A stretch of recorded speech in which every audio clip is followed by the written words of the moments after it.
Welcome to English Country Life. We have lots of hedges surrounding our property and they've got to be maintained. Today we're going to look at the equipment that we've got to do that job. We'll look at the equipment we had when we came here, which is equivalent to a small garden kit. We'll look at how we expanded it into a kit which would match a larger garden. And of course the heavy duty equipment that we've got now to maintain everything that we've got here.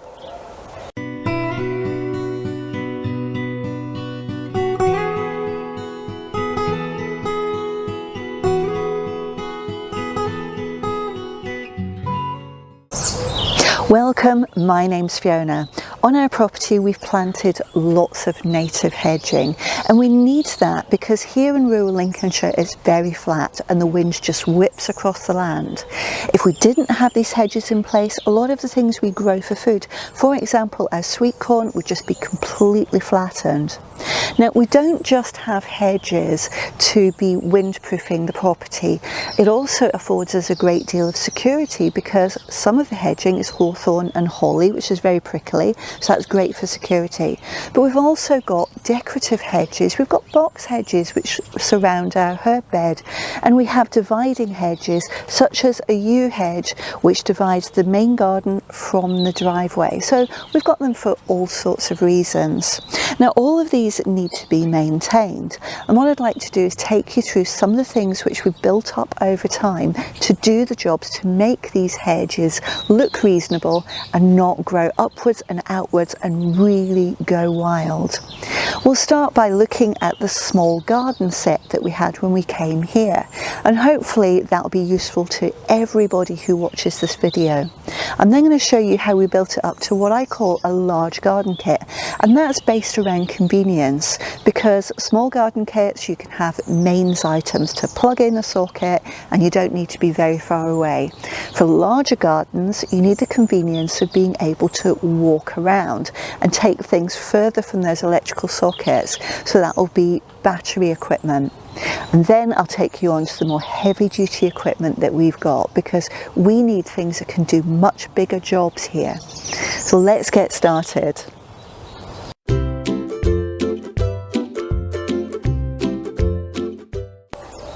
Before we moved to this property, we actually had a fairly small garden. We did grow some vegetables and fruit, but it was quite limited. But the equipment we had to maintain the hedges reflected that size of garden.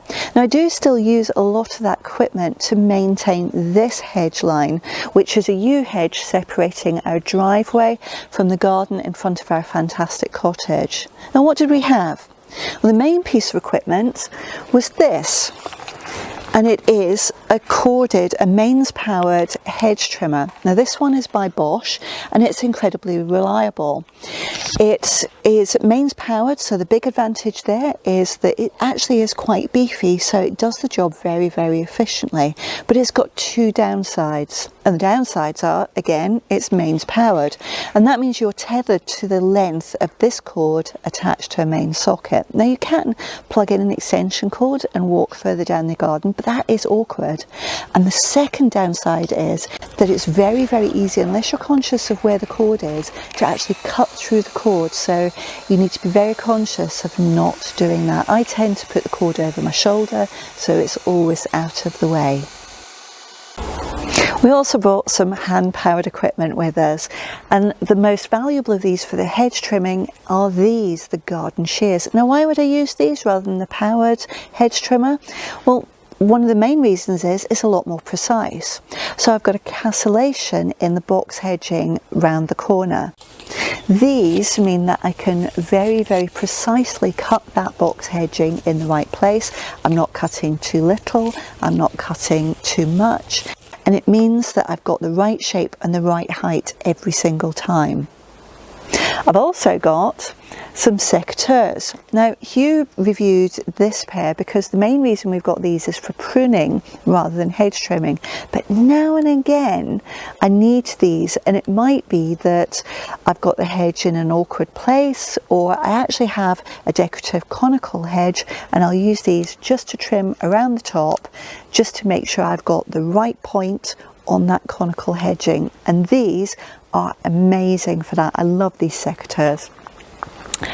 The last thing that we've got are branch loppers. Now that might sound a little bit bizarre for hedges, but for example on this yew hedge, the main stem of the yew plants grows actually very thickly, and it can be a problem for the hedge trimmers in the end. So these mean I can cut through those main stems and then use the hedge trimmer to cut the lighter little bits around the edge. So these are invaluable.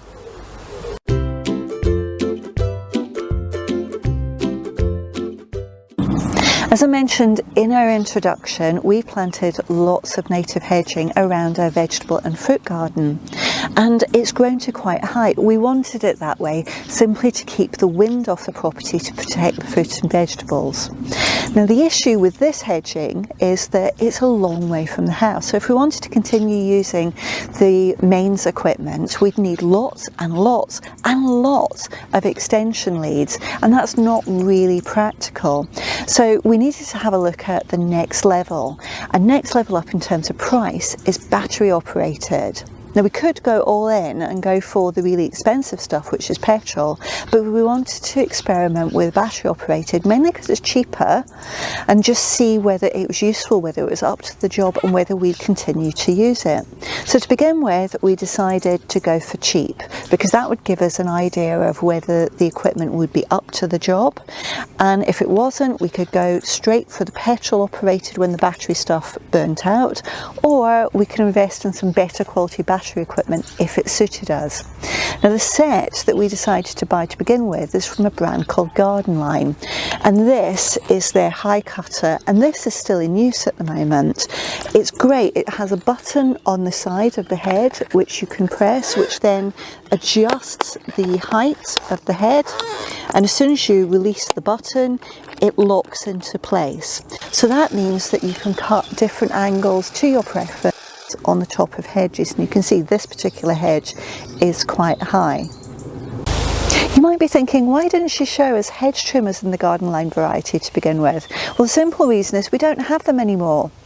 We did have some. We bought them when we were experimenting to see whether battery operated hedge tools were for us, whether we'd actually use them, because there's almost like a scale. So there's your mains where you start, where you're tethered to the socket, there's the battery next, and then there's the heavy duty petrol variety. Now for me, I was concerned that the petrol ones were far too heavy, so the battery operated ones we were experimenting with to see whether they suited us, and they absolutely do. We did burn out that Garden Line one to begin with, and we've now invested in DeWalt. We've got quite a few DeWalt battery operated tools, and we've got a few batteries and lots of different tools, and they're all standard batteries, so they're interchangeable. So we are now brand loyal to DeWalt for battery operated tools. This is amazing and I love it. I described the mains operated hedge trimmers as quite meaty, and I have to say that when we got the battery operated units, although they're more expensive, I was concerned that performance wouldn't be as good, and that's because they're drawing power from the battery and not from a socket on the wall. I was quite prepared for this, for the benefit of the convenience to move around the property without any constraints. But it's simply not true with these DeWalt hedge trimmers. They are superior to our corded units, and they cut hedging with ease, as you can see here with the box hedging in our cottage garden. All of the hedges you've seen so far were planted by us when we moved to the property. So although they're well established, they're not as old as some of the hedging that was here when we bought the property. And those hedges have really, really thick central stems to each of the plants. And we do use the branch loppers or even a pruning saw to cut off those central stems so that we can do a reasonable job trimming the hedge. But rather than waste that wood that's cut off, we wanted to do something with it. You know, this smallholders mantra of reuse, recycle. So we invested in one of these, which is an electric shredder. And what we're doing there is we're turning that wood into useful wood chip, and that it becomes a mulch within the garden. So we use it extensively in the herb bed. We also use it down by the composters, and that's where we plant our pumpkins. So it's a really useful bit of kit. Now we decided to go for electric for the same reason as before. So we wanted to see whether we would use it, whether it would be useful to us before we invested in a Petrol one, because these are relatively cheap, but a Petrol shredder is incredibly expensive. So we wanted to see whether we'd use it. And of course we've made extensive use of it. It's incredibly easy to use. We just take those branches, pop them in the top, and the unit then self-feeds it through. And it throws out shredded material at the bottom for us to use as mulch.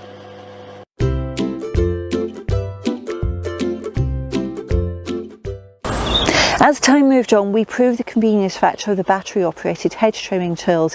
It was amazing. We weren't tied to a cord anymore, and we can get to the furthest reaches of our property. The only problem is that the batteries do run out after time, and our hedge lines are so long, we do either need to have another battery ready and waiting that's pre-charged so we can swap them over, or we need to wait for a battery to charge, which isn't really convenient.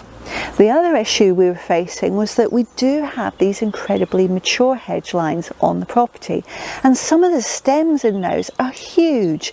We've got a mature birch tree here, which the stem is fairly hefty, but it's not massive. But behind the camera, we've got a chestnut tree actually in the middle of the hedge line. So what do? We had to beef up the equipment. The first thing that we invested in is this, and it is a Petrol hedge trimmer. It's a Husqvarna. It's got a much longer cutting blade than the DeWalt, and it is beefier, but it comes with two big downsides. The first is it's significantly heavier than the DeWalt, so I only tend to use this for the mature hedge lines. The DeWalt is still my hedge cutter of preference for those hedges which are fairly new. And the other downside is it's significantly more expensive. There's like a scale of price for hedge trimmers. The first is your mains items, which are fairly cheap, and so those are the ones for the small garden. Your larger garden items, which are your battery operated ones, that's a bit more expensive. And then top of the tree, your most expensive are the Petrol ones. But when it runs out of petrol, you put more in and keep cutting. It's fantastic. There's no waiting for batteries to charge. Now, because we do have these more mature trees and thicker trunks hidden in these mature hedge lines, we've had to get a couple of other items that we use for the hedges. The first is the chainsaw, and this is a still that we've got, and you'll find this being used in the tree felling video that Hugh made, and a link to that is up above. Invaluable on the property, used all the time, amazing bit of kit. The other item that we've got, you might have noticed here, is another chainsaw, and this is a pole chainsaw. So it's very, very long and designed to cut branches or tall, thicker pieces of stem at height.